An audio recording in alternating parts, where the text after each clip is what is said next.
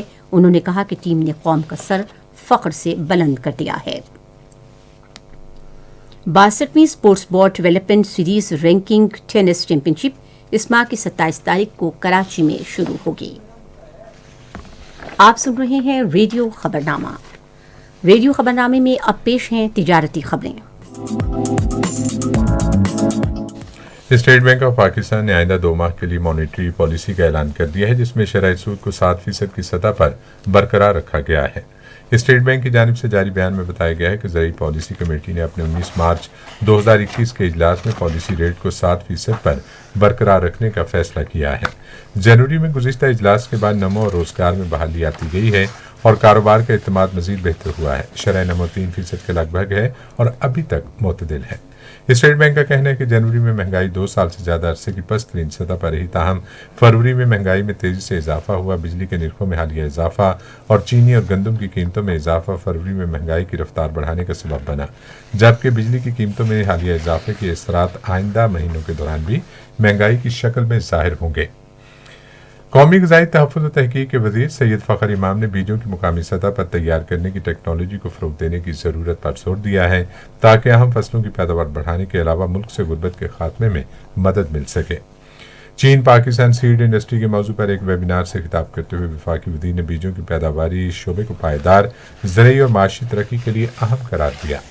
انہوں نے کہا کہ پاکستان کا زرعی شعبہ جی ڈی پی میں 19.3% کا حصہ رکھتا ہے۔ پاکستان اسٹاک ایکسچینج میں آج تیزی کا رجحان دیکھا گیا کہ ایس-ای 100 انڈیکس 170.22 پوائنٹس کے اضافے کے بعد مارکیٹ کے اختتام پر 44,901.31 پوائنٹس پر بند ہوا۔ مجموعی تجارتی حجم 484 ملین سے زائد حصص کا ریکارڈ کیا گیا، جبکہ کل 554 ملین سے زائد حصص کا لین دین ہوا تھا۔ آج بائیکو کمپنی کے سب سے زیادہ 101 ملین سے زائد حصص کا کاروبار ہوا۔ آج مجموعی طور پر 328 کمپنیوں کے حصص کا لین دین ہوا، جس میں سے 263 کمپنیوں کے حصص کی قیمتوں میں اضافہ، 111 میں کمی، جبکہ 14 کمپنیوں کے حصص کی قیمتوں میں استحکام دیکھا گیا۔ نیشنل بینک کے اعلان کے مطابق روپے اور دیگر غیر ملکی کرنسیوں کے درمیان شرح تبادلہ کچھ اس طرح رہی۔ امریکی ڈالر قیمت خرید 153.95 اور قیمت فروخت 157.56۔ پاؤنڈ اسٹرلنگ 214.17 اور 219.21۔ یورو 183.72 اور 187.72۔ سعودی ریال 40.99 اور 42.5۔ یو اے ای درہم 41.90 اور 42.91۔ جاپانی ین 1 روپیہ 41 پیسے اور 1 روپیہ 44 پیسے۔ آج کراچی میں 10 گرام سونے کی قیمت 91,907 روپے رہی۔ کراچی پورٹ ٹرسٹ پر گزشتہ 24 گھنٹے کے دوران 1,64,156 میٹرک ٹن سامان کی نقل و حمل ہوئی، جس میں سے 20,089 میٹرک ٹن برآمدی اور 1,35,071 میٹرک ٹن درآمدی سامان شامل تھا۔ اور اب سنتے ہیں فن کی دنیا سے کچھ خبریں۔ شہنشاہ جذبات اداکار محمد علی کو دنیا سے رخصت ہوئے 15 برس بیت گئے، لیکن آج بھی ان کی بے مثال اداکاری ان کے چاہنے والوں کو ان کی کمی کو شدت سے محسوس کرتے ہیں۔ فلم سٹار محمد علی 19 اپریل 1931 کو رامپور کے ایک مذہبی گھرانے میں پیدا ہوئے۔ انہوں نے فنی سفر کی شروعات ریڈیو پاکستان سے کی، لیکن سن 1962 میں پہلی مرتبہ فلم چراغ جلتا رہا سے بطور ولن فلمی کیریئر کا آغاز کیا، جبکہ بطور ہیرو پہلی فلم شرارت تھی۔ فلم آگ کا دریا نے انہیں سپر سٹار بنا دیا۔ محمد علی نے فلمی کیریئر کے دوران جہاں ہیرو اور ولن کے کردار نبھائے، وہاں ان کے ڈائیلاگ بھی بہت مقبول ہوئے۔ محمد علی کی گراں قدر خدمات پر انہیں حکومت پاکستان کی جانب سے صدارتی ایوارڈ اور تمغہ امتیاز سے نوازا گیا۔ اس کے علاوہ انہیں ملک اور بین الملک ممالک سے بھی بہت سے ایوارڈز اور اعزازات ملے۔ 19 مارچ 2006 کو وہ اپنے خالق حقیقت سے جا ملے۔ اردو کی نامور افسانہ نگار حجاب امتیاز علی کی 21ویں برسی آج منائی گئی. مزید تفصیل ہمارے بھاولپور کے نمائندے سجاد پرویز سے. حجاب امتیاز علی 4 نومبر سن 1908 کو حیدرآباد دکن میں پیدا ہوئی تھی. حجاب امتیاز علی نے عربی، اردو اور موسیقی کی تعلیم حاصل کی اور مختلف ادبی رسالوں میں افسانہ نگاری کا آغاز کیا. ابتدا میں وہ حجاب اسماعیل کے نام سے لکھا کرتی تھیں اور ان کی تحریریں زیادہ تر تہذیب نسواں میں شائع ہوتی تھیں، جس کے مدیر امتیاز علی تاج تھے. میرے لکھنے کی عادت کہہ لیجیے، شوق پہ 2-3 باتوں کا گہرا اثر ہے. ایک تو ماحول، اس زمانے کی فضا اتفاقاً جو میسر آ گئی تھی. میرے والد کو میوزک کا اور پھولوں کا شوق تھا. میری والدہ لکھنے پڑھنے کی شوقین تھی. کتب خانہ تھا کیونکہ میرے نانا کا کتب خانہ حیدرآباد دکن میں مشہور تھا. سن 1929 میں امتیاز علی تاج نے اپنا مشہور ڈرامہ انارکلی ان کے نام سے معنون کیا اور سن 1934 میں یہ دونوں ادبی شخصیات سجاد حیدر یلدرم کی معرفت رشتہ ازدواج میں منسلک ہو گئیں. حجاب امتیاز علی نے بے شمار افسانوی مجموعے اور ناولٹ یادگار چھوڑے، جن میں میری ناتمام محبت اور دوسرے رومانی افسانے، خلوت کی انجمن، ظالم محبت اور کالی حویلی کے نام شامل تھے. انہوں نے تہذیب نسواں کی ادارت بھی کی اور ایک فلائنگ کلب کی رکنیت اختیار کر کے برصغیر پاک و ہند کی اولین ہواباز خاتون ہونے کا اعزاز بھی حاصل کیا. پاکستان آرٹس کونسل میں کرونا ویکسین مرکز قائم کیا گیا ہے، جہاں 60 سال سے زائد عمر کے ACP اراکین کو کورونا سے بچاؤ کی ویکسین لگائی جا رہی ہے. APP کے مطابق آرٹس کونسل میں معروف فنکاروں اور اداکاروں نے ویکسین لگوائی. آپ سن رہے ہیں ریڈیو خبرنامہ. ریڈیو خبرنامے میں اب پیش ہیں سائنس کی دنیا سے چند خبریں. ایک صدی سے استعمال ہونے والی جادوئی دوا اسپرین کا ایک اور فائدہ کرونا وائرس کے مریضوں کے لیے سامنے آیا ہے. اسپرین ایسے مریضوں میں ICU تک منتقلی اور وینٹیلیٹرز کی شرح کم کرنے کے ساتھ ساتھ ہسپتال میں دم توڑنے کی شرح کم کر سکتی ہے. جارج واشنگٹن یونیورسٹی کی تحقیق سے انکشاف ہوا ہے کہ اسپرین میں شاید پھیپھڑوں کا تحفظ کرنے کی بھی صلاحیت ہے. یہاں کے سائنسدانوں کا خیال ہے کہ کووڈ-19 کے مریضوں کے خون میں لوتھڑے بننے کا رجحان پوری دنیا میں دیکھا گیا ہے اور اسپرین عین اس معاملے کو روکتی ہے. اس ضمن میں کرونا وائرس سے متاثر ہونے والے مریضوں کو اسپرین کی کم مقدار باقاعدگی سے دی گئی. گزشتہ 70 برس سے خلا میں جانے والے راکٹ، ناکارہ سیٹلائٹ اور دیگر خلائی حادثات سے اتنا خلائی کاٹ کباڑ جمع ہو چکا ہے کہ وہ زمین کے گرد مسلسل مدار میں خطرناک انداز میں گردش کر رہا ہے اور اب اسے تلف کرنے کے لیے جاپان نے ایک سیٹلائٹ بنایا ہے جو 20 مارچ کو خلا میں بھیجا جائے گا. ملک بھر میں موسم کی صورتحال کیا رہی، سنتے ہیں ماہر موسمیات سے.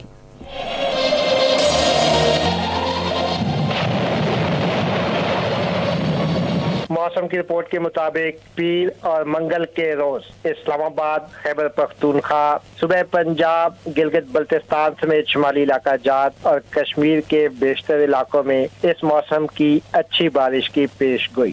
آنے والے 3 یا 4 روز کے دوران گندم کی کاشت کے بارانی علاقوں میں بھی بارش کا امکان. تفصیل کے مطابق کل پنجاب، خیبر پختونخوا، شمالی علاقہ جات میں کہیں بادل کہیں دھوپ، موسم خشک ہوگا. پنجاب خصوصاً جنوبی پنجاب، صوبہ سندھ میں دھوپ کی حدت تیز ہوگی. مزید 1 یا 2 دن تک ملک کے بیشتر علاقوں میں موسم خشک ہوگا، لیکن وادی کوئٹہ، ڈیرہ غازی خان ڈویژن اور مالاکنڈ ڈویژن کے علاوہ گلگت بلتستان کی کچھ وادیوں میں اگلے 36 گھنٹوں کے دوران ہلکی بارش کا امکان ہے. لیکن 2 یا 3 روز کے بعد اسلام آباد، خطہ پوٹوہار میں گندم کی کاشت کے تمام بارانی علاقوں میں، بالائی پنجاب میں سرگودا، فیصل آباد، گجرانوالہ، جنوبی پنجاب میں ڈیرہ غازی خان، ملتان میں کہیں کہیں بارش کی توقع ہے. خبرنامہ ختم کرنے سے پہلے اہم خبروں کا خلاصہ ایک بار پھر. وزیر اعظم نے کہا ہے کہ تکنیکی اور ٹیکنالوجی پر مبنی تعلیم کو فروغ دیا جائے گا تاکہ ملک کو علم پر مبنی معیشت پر گامزن کیا جا سکے. صدر نے سری لنکا کے سیاحوں کو پاکستان میں خوبصورت علاقوں اور ان کے مقدس مقامات کا دورہ کرنے کی دعوت دیتے ہوئے کہا ہے کہ پاکستان بدھ مت کے لیے سیاحت کا پرکشش مقام ہے. وزیر خارجہ نے عالمی برادری پر زور دیا ہے کہ وہ مسئلہ کشمیر کو اقوام متحدہ کی قراردادوں کے مطابق حل کروانے کے لیے اپنا کردار ادا کرے. اور ایئر مارشل ظہیر احمد بابر سدھو نے آج پاک فضائیہ کے نئے سربراہ کا عہدہ سنبھال لیا. خبرنامہ آپ نے سنا. پینل انجینئر تھے محمد وسیم، سپروائزر شعبہ اردو شاہ رخ عثمانی. مدیر ہوم ڈیسک چودھری ضمیر اشرف، مدیر فارن ڈیسک عابد دستی، مدیر کھیلوں کی خبریں مشرف رباب، مدیر تجارتی خبریں سائنس اور فن کی دنیا محمد ظفر اقبال، کوارڈینیشن ایڈیٹر عباس شاہ، مدیر اعلیٰ مقصود الرحمان، نگران اعلیٰ محمد طارق چودھری، پیشکش شعبہ خبر ریڈیو پاکستان۔ مزید خبروں اور تجزیوں کے لیے ہماری ویب سائٹ ہے radio.gov.pk اور فیس بک کے link radio Pakistan news official پر آپ ہماری خبروں کی براہ راست ویڈیو اسٹریمنگ بھی ملاحظہ کر سکتے ہیں۔ اور اس کے ساتھ ہی عرفانہ شاہین اور مجاہد خان کو اپنی خبرنامہ ٹیم کے ساتھ اجازت دیجیے گا۔ اللہ نگہبان۔